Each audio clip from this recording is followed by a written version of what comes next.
അപ്പോൾ എല്ലാവർക്കും നമസ്കാരം. ടിപ്പിക്കൽ ക്യാമറേൻ്റെ പുതിയൊരു വീഡിയോയിലേക്ക് എല്ലാവർക്കും സ്വാഗതം. ഒന്നുമില്ല, ഞങ്ങളുടെ പാടത്തെ വെള്ളമൊക്കെ കയറി ഇരിക്കുകയാണ്. അപ്പോൾ ഒരു ചൂണ്ടൽ മേടിച്ചു. അപ്പോൾ അതിൻ്റെ ഡീറ്റെയിൽസും കാര്യങ്ങളൊക്കെ ഇടാമെന്ന് വിചാരിച്ചു. യൂട്യൂബിൽ ചാനൽ വീഡിയോ ഇട്ടിട്ടുണ്ട്. ഞാൻ അപ്പോൾ പുതിയത് ചൂണ്ടലൊരെണ്ണം മേടിച്ചതാണ്. അപ്പോൾ വലിയ ഐഡിയ ഒന്നുമില്ല ചൂണ്ടലും കാര്യങ്ങളൊക്കെ ആയിട്ട്. അപ്പോൾ ആദ്യമായിട്ട് മേടിക്കുന്നത്. അപ്പോൾ ഇതാണ് ഫ്രോഗ് പറഞ്ഞാൽ എൻ്റെ കൂട്ടുകാരൻ്റെ ഉണ്ടായിരുന്നു. അതാണ് ഫ്രോഗ്. പിന്നെ ഇത് മെഷീൻ ഏതാണ്ട് ഒരു 500 സംതിങ് റേഞ്ച് വന്നു. ചെറിയ മെഷീനാണ്, വലിയ വലിപ്പമൊന്നുമില്ല.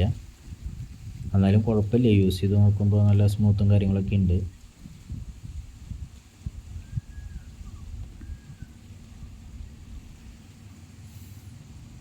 സ്റ്റിക്ക് ഇതാണ്. അപ്പോൾ സ്റ്റിക്കിന് വന്നേക്കുന്നത് ഒരു 1100 സംതിങ് ആ ഒരു റേഞ്ചിലാണ് സ്റ്റിക്ക് വന്നത്.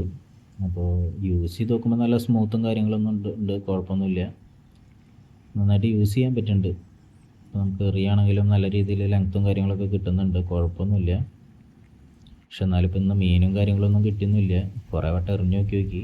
അപ്പോൾ ഇവിടെ മീനില്ലാത്തൊരു ഏരിയ ആണ്. അപ്പോൾ നമ്മൾ മീനുള്ള ഏരിയ നോക്കി പോയി എറിഞ്ഞാലാണ് നമുക്ക് മീനും കാര്യങ്ങളൊക്കെ കിട്ടുള്ളൂ. അപ്പോൾ എന്തായാലും ഇനി കൂടുതൽ വീഡിയോസുകൾ, ഇനി ചൂണ്ടലിൻ്റെ കൂടുതൽ വീഡിയോസുകളും കാര്യങ്ങളൊക്കെ ഇടാം. അപ്പോൾ എല്ലാവരും ചാനലൊക്കെ ഒന്ന് സബ്സ്ക്രൈബ് ചെയ്യുക. ഇന്ന് ഞാൻ കുറേ വട്ടം ഒരു 10-15 വട്ടമൊക്കെ എറിഞ്ഞ് നോക്കി. അപ്പോൾ ആ ഒരു മീനില്ലാത്ത ഏരിയ ആയതുകൊണ്ടായിരിക്കും മീൻ കിട്ടാത്തതെന്ന് വിചാരിക്കുന്നു. അപ്പോൾ എന്തായാലും മീനുള്ളൊരു ഏരിയ നോക്കി തപ്പി ഇനി വീഡിയോസുകളും കാര്യങ്ങളൊക്കെ ഇടാം. ഇതുവരെ മീൻ കിട്ടിയിട്ടൊന്നുമില്ല. എന്തായാലും ഫസ്റ്റ് മീൻ കിട്ടുന്നതിൻ്റെ വീഡിയോസും കാര്യങ്ങളൊക്കെ ഇടാം. എത്ര വലിപ്പമുള്ള മീൻ കിട്ടുന്നോ എന്താ കാര്യങ്ങളൊന്നും അറിയില്ല. എന്തായാലും ബ്രാൽ തന്നെയാണ് ഇപ്പോൾ ഫ്രോഗിൽ നമുക്ക് കിട്ടുള്ളൂ. അപ്പോൾ മാക്സിമം വീഡിയോസുകൾ ഷെയർ ചെയ്യാൻ നോക്കാം. അത് കഴിഞ്ഞ് മീൻ അടിക്കുന്ന കടലിലൊക്കെ പോയിട്ട് ചൂണ്ടിടണമെന്നുണ്ട്. അപ്പോൾ മീൻ കിട്ടുന്ന സമയം അങ്ങനത്തെ കുറേ ഇതുകളൊക്കെ ഉണ്ടെന്ന് പറഞ്ഞത്. അപ്പോൾ അങ്ങനത്തെ ഒരു ടൈമും കാര്യങ്ങളൊക്കെ നോക്കിയിട്ട് മാക്സിമം നോക്കി മീൻ പിടിക്കാൻ നോക്കണം. കുറേ നാളായി വിചാരിക്കുന്നു അങ്ങനെ ഒരു ചൂണ്ടൽ മേടിക്കുന്നത്. കാരണം ഇൻട്രസ്റ്റഡ് ആണ്, പക്ഷേ ടൈം കിട്ടാറില്ല വർക്കും കാര്യങ്ങളൊക്കെ ആയതുകൊണ്ട്. അപ്പോൾ എന്തായാലും